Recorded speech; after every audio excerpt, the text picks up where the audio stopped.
the John Deere 17P. It's comparable to the U17 Kubota.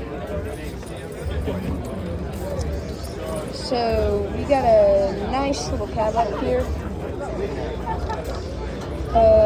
We actually have a thumb on this machine. Got your dozer blade, got nice RPM level, but that is not marked. The RPM level is not marked. That's kind of concerning. A tiny little screen right here, and some auxiliary controls.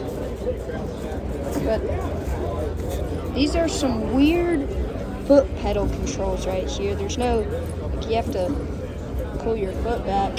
You only kind of got forward on that one.